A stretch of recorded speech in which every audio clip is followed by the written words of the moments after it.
Alors... un petit peu d'ASMR. Allez, fini les conneries. La semaine dernière, j'ai eu la chance de pouvoir passer dans un poste de la RTS concernant le sujet des cercles d'hommes, retraite d'hommes, peu importe.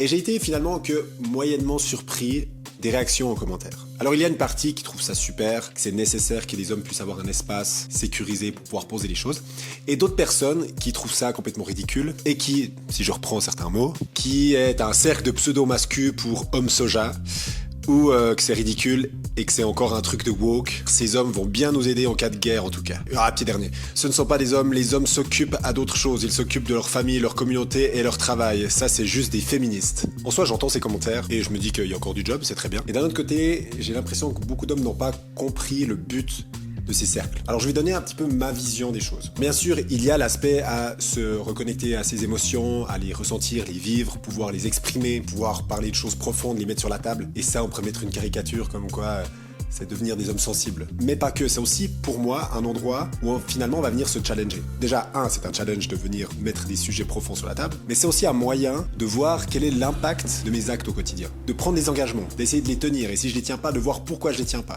De voir si je suis en intégrité. C'est d'aller éclairer ces parts d'ombre qu'on a en nous, qu'on n'a pas envie de voir en fait, mais qui sont responsables de plein d'actes qu'on fait au quotidien. Le but derrière tout ça, c'est bien sûr d'aller mieux et de mieux se connaître, mais c'est aussi d'être plus responsable, d'avoir un meilleur impact sur nos vies, sur la vie de notre entourage, et bien évidemment à plus grande échelle sur le monde. Et ce travail-là, il est de loin pas toujours confortable. Et ça demande clairement d'avoir des couilles de le faire. J'invite vraiment tous les hommes à venir expérimenter au moins une fois. Et c'est ma croyance, mais je reste intimement convaincu que si tout homme pouvait faire un travail comme ça sur lui et pouvait avoir un endroit où se retrouver avec d'autres hommes pour pouvoir poser les choses sans jugement de valeur et en toute confiance, le monde se porterait mieux.